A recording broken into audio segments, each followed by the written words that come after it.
Good morning. I'm Miss Fran from Reed Memorial Library. Boy, am I glad you're here for Storytime. I'm excited about the books we have this morning. So why don't you help me sing the welcome song, okay? Go do it along with me. If you want to read a book, clap your hands. If you want to read a book, clap your hands. If you want to read a book, come on close and take a look. If you want to read a book, clap your hands. If you want to read a book, stomp your feet. If you want to read a book, stomp your feet. If you want to read a book, come on close and take a look. If you want to read a book, stomp your feet. If you want to read a book, shout hooray, hooray! If you want to read a book, shout hooray, hooray! If you want to read a book, come on close and take a look. If you want to read a book, shout hooray, hooray! I really love reading. I feel like shouting hooray already this morning. Well, we have been talking over the last few weeks about community helpers. And we're going to talk about a special community helper this week that comes in all different varieties. We're going to talk about doctors and nurses. Those are people that help us. And there's all different kinds of doctors. We've got books about 3 different kinds of doctors this morning. So you be thinking about what different kinds of doctors do you know? And we'll see if you can figure it out. Our first book this morning, excuse me, is called Dr. DeSoto. This book won an award when it was first published. It's by William Steig, and I want you to have your thinking cap on. Do you know what that means? Like turn your brain on so you're ready to think. There are some things to think about in this book. Dr. DeSoto. What kind of a doctor do you think Dr. DeSoto is? Can you see what he's doing in that picture? He's working on someone's teeth. What kind of a doctor is that? Dr. DeSoto, the dentist, did very good work. So he had no end of patients. Those close to his own size, like moles, chipmunks, etc., sat in the regular dentist chair. But larger animals sat on the floor while Dr. DeSoto stood on a ladder. And here he's working on a pig's teeth, so he has to get up on a ladder. What kind of an animal is Dr. DeSoto? For extra large animals, he had a special room. There, Dr. DeSoto was hoisted up to the patient's mouth by his assistant, who also happened to be his wife. There she's got him on a rope and she's pulling him up with a series of pulleys so he can work on the donkey's teeth.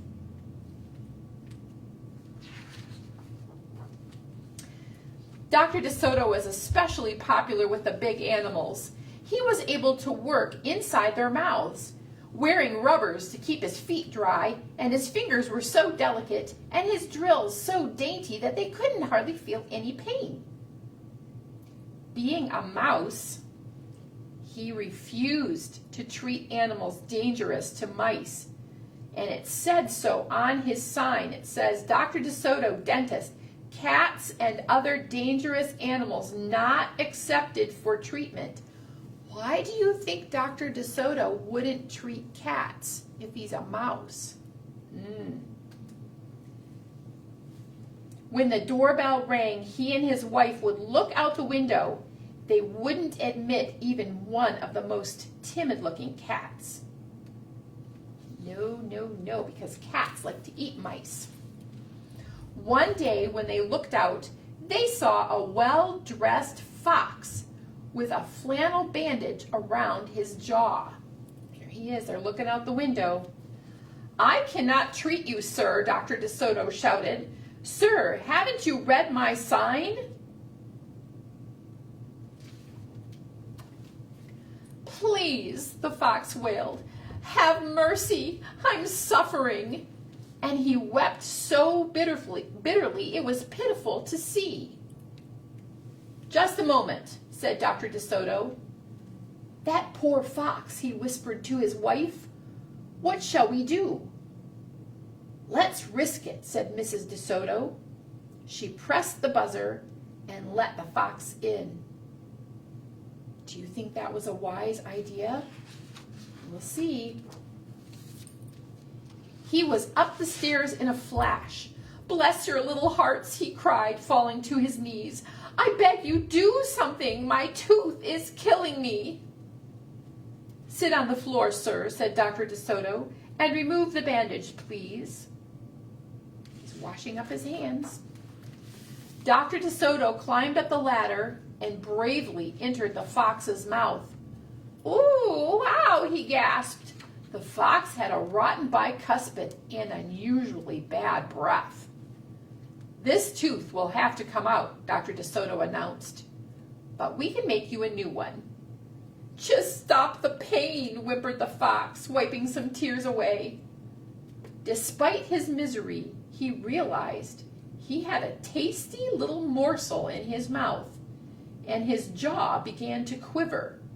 "Keep open," yelled Dr. DeSoto. "Wide open," yelled his wife.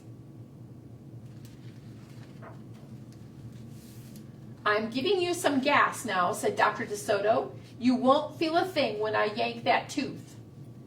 Soon the fox was in dreamland. Yummy," he mumbled. "How I love them raw, with just a pinch of salt and a dry white wine." He's dreaming about eating a mouse, isn't he? They could guess what he was dreaming about. Mrs. DeSoto handed her husband a pole to keep the fox's mouth open. That was smart. Dr. DeSoto fastened his extractor to the bad tooth. Then he and his wife began turning the winch. And finally, with a sucking sound, the tooth popped out and hung swaying in the air. "I'm bleeding," the fox yelped when he came to. Dr. DeSoto ran up the ladder and stuffed some gauze in the hole. "The worst is over," he said. "I'll have your new tooth ready tomorrow. Be here at 11 sharp." The fox, still woozy, said goodbye and left. On his way home, he wondered if it would be shabby of him to eat the DeSotos when the job was done. What do you think? I don't think that would be right. After office hours, Mrs. DeSoto molded a tooth of pure gold and polished it.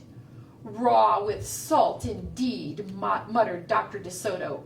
"How foolish to trust a fox." "He didn't know what he was saying," said Mrs. DeSoto. "Why should he harm us? We're helping him." "Because he's a fox," said Dr. DeSoto. "They're wicked, wicked creatures." I suppose if you're a mouse, they are. That night, the DeSotos lay awake, worrying. Should we let him in tomorrow? Mrs. DeSoto wondered. "Once I start a job," said the dentist firmly, "I finish it.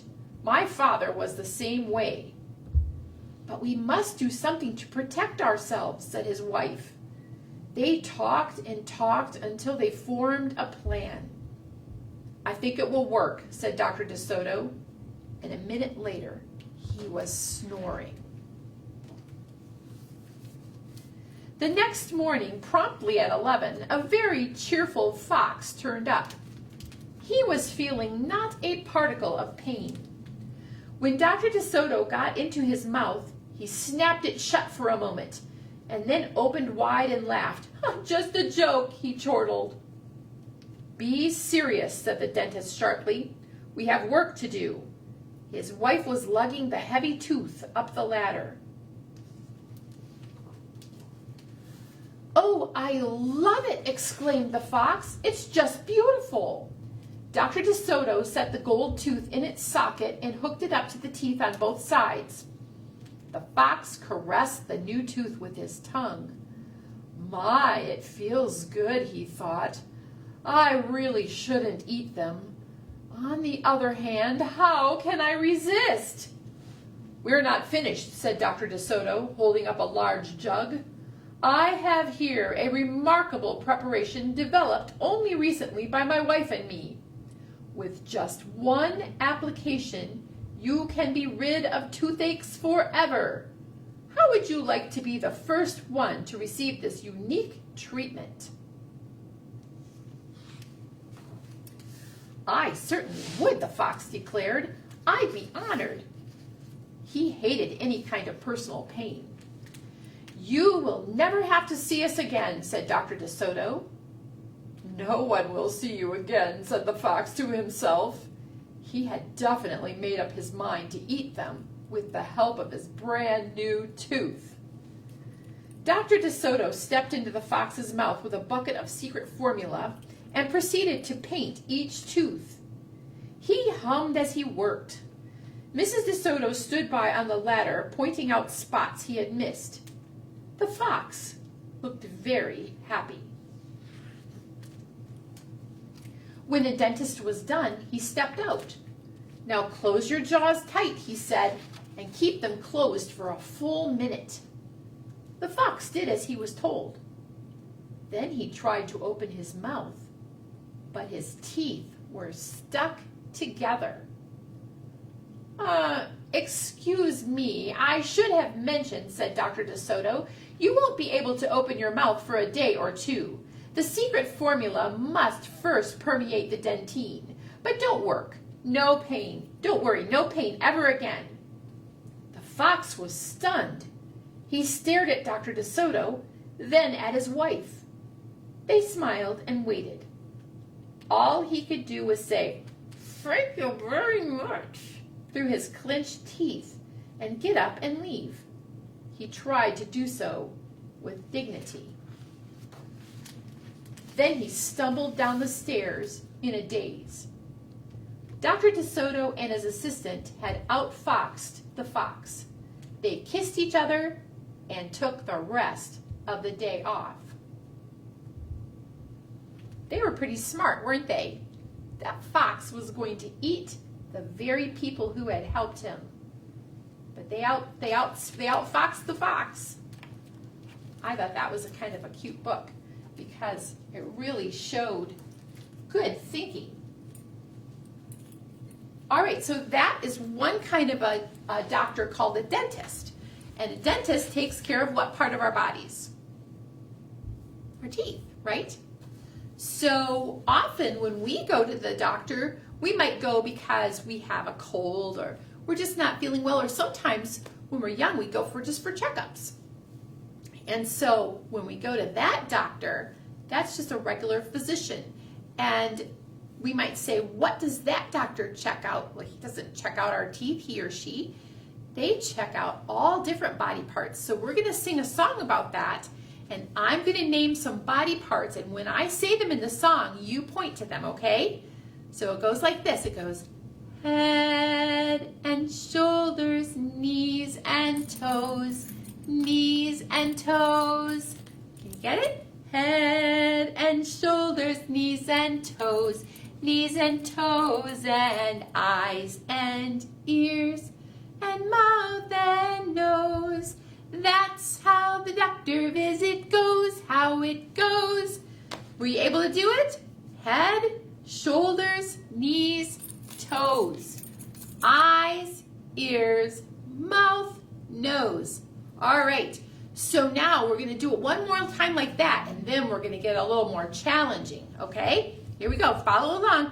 Head and shoulders, knees and toes, knees and toes. Head and shoulders, knees and toes, and eyes and ears and mouth and nose. That's how the doctor visit goes, how it goes. Let's do it a little faster, okay? Head and shoulders, knees and toes, head and shoulders, knees and toes, and eyes and ears, mouth and nose. That's how the doctor visit goes, how it goes. Could you keep up? Okay, one more time. We're going to go really fast. You ready? Get set, go. Head and shoulders, knees and toes, head and shoulders, knees and toes, and eyes and ears and mouth and nose. That's how the doctor visit goes, how it goes. Could you keep up? Did you get all befuddled? Good job. Okay, so now we're going to do a book about that kind of a doctor. The kind of a doctor that you go to for a checkup, or if you have a problem. Some of the children in this book have a problem. This is called Community Helpers Doctors.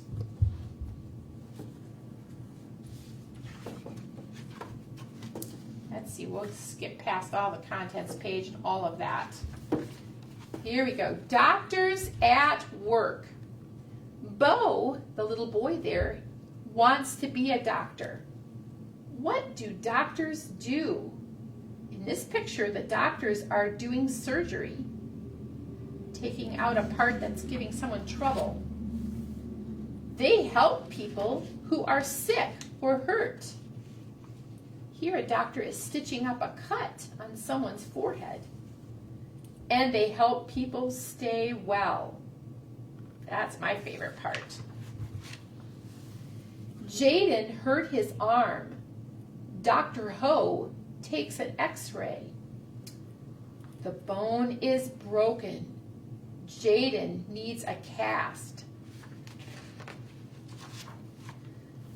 Dr. Rice is putting a cast on Ava's leg.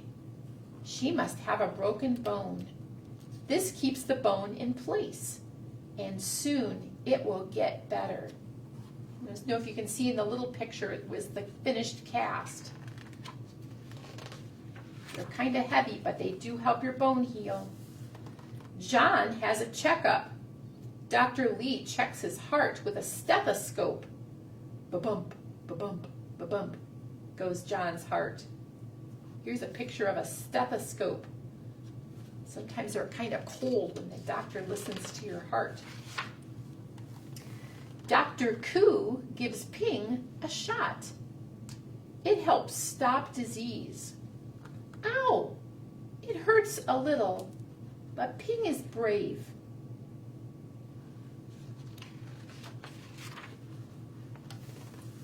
Tai has cancer. He is in the hospital. Dr. Cole takes care of him.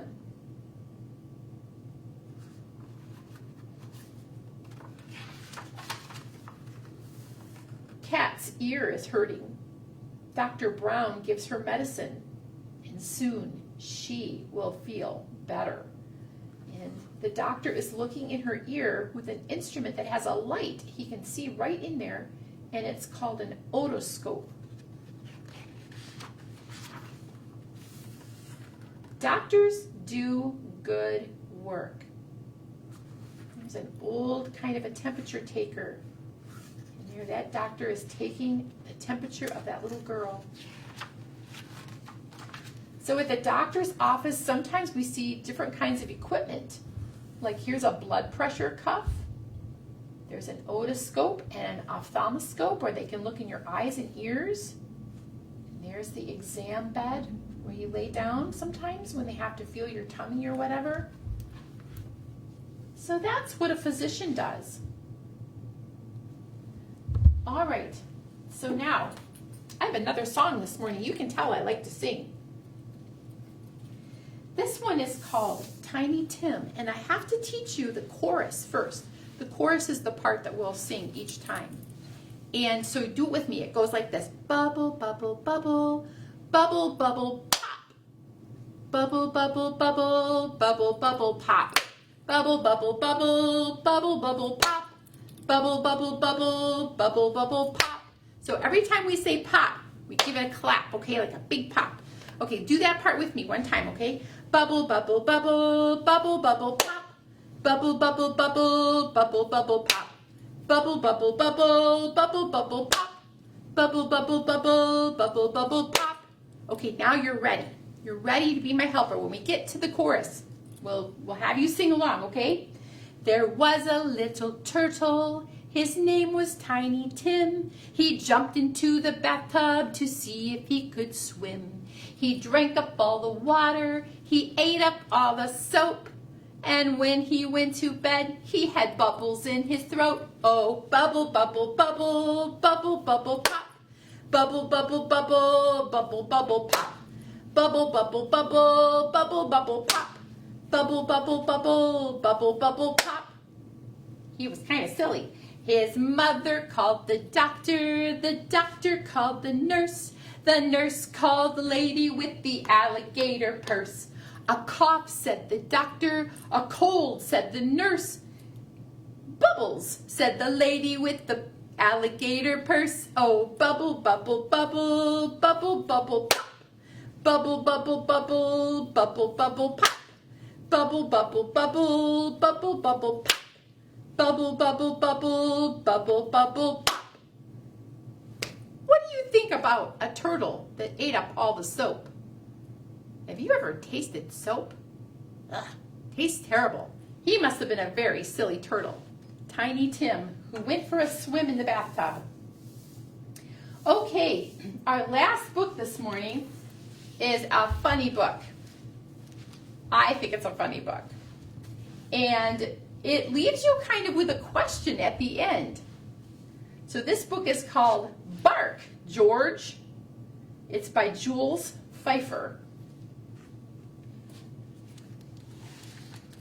Here's George. Bark, George, by Jules Pfeiffer. George's mother said, "Bark, George." George went, "Meow." "No, George," said George's mother. "Cats go meow, dogs go woof. Now bark, George." George went, "Whack, whack."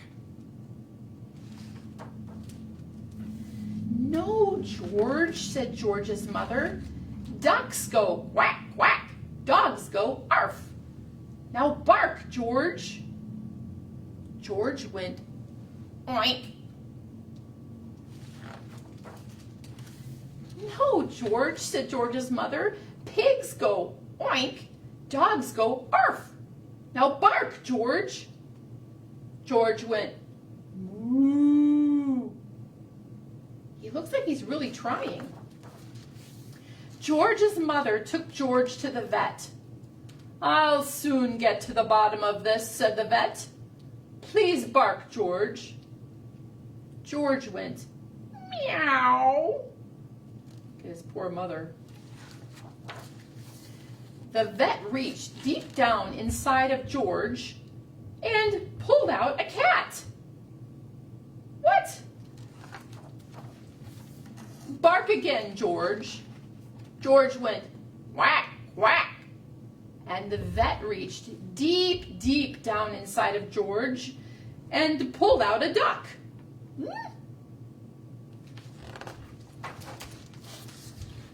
"Bark again, George." And George went, "Oink." The vet reached deep, deep, deep down inside of George and pulled out a pig. "Bark again, George." George went, "Moo." The vet put on his longest latex glove. Then he reached deep, deep, deep, deep, deep, deep, deep, deep down inside of George and pulled out a cow.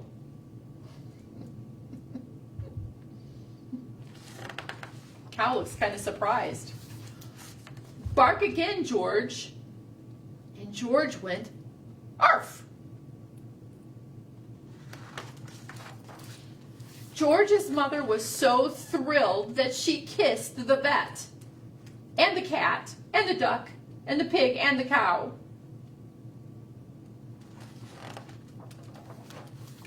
On the way home, she wanted to show George off to everyone on the street. So she said, "Bark, George." And George went, "Hello." Does that book leave you with a question? Why do you think George said hello instead of arf? I wonder if the doctor is down there. What do you think? I like that book because I thought it was funny. All right, so since we have been talking this morning about doctors, I thought it would be fun if we made a doctor kit for our craft. Now the thing about this is you need to understand that back when I was a child, sometimes doctors would make house visits. And that would be like if you were really sick and maybe you were too sick to go to the doctor, but not really sick enough to go to the hospital, your mother could call the doctor and they'd say, oh, I'll be there right after supper. And when they would come to your house, they would carry a bag full of all their equipment. So today we're making a doctor bag. And I already glued on my little yellow patch with the cross on it that usually stands for the Red Cross. Well, this will have to be the yellow cross. And I wrote my name on it, like you write your name on it, Miss Fran. Okay. So then you have a lot of stickers in your little bag of stickers. And I wanted to show you something that's kind of different about these stickers. These are stickers that I made right here at the library. So they're not like the kind you buy at the store. They're made of paper and they have a backing that peels off, and all you have to do is kind of bend it a little bit and you'll see part of the paper on the back will start to lift off. Oops. And you can peel that right off. Sometimes it might be in 2 or 3 pieces. Maybe 4 pieces. So you can peel it right off, and it's supposed to be easy because I made it to be easy. There we go. So when you get it all off, then you can stick your stickers on the inside of your doctor bag. So you have each one has a place where it's been scored at the back, and hopefully it's easy just to peel it right off and stick them right on. So here's what the doctor would do if he was giving you a vaccination. The needle hurts right at the first, but then afterwards you won't get that terrible sickness. So you can fill up the whole inside of your doctor bag with all the things we have, like some pills that he might give you, some gloves like the doctor in our book called Bark George had. Here's an otoscope for looking in someone's ear, bar of soap to keep his hands clean, and of course a mask, because we all know that a doctor would have to wear a mask these days, right? So I hope you have fun with that. Then you can carry it around and say, oh, I'll be the doctor today, and say, here, you need a shot. So I thought it would be fun, and I hope you enjoy that. So I'm really glad that you came today. Boy, now I got all my sticker papers everywhere. I suppose that's something we should say. Make sure you clean up your mess when you're done. So I'm glad you came today. I hope you're glad too. Would you help me sing our closing song? I'm glad you came today. I'm glad you came today. I hope that you will come again. I'm glad you came today. I'm glad you came today. I'm glad you came today. I hope that you will come again. I'm glad you came today. I'll see you next week.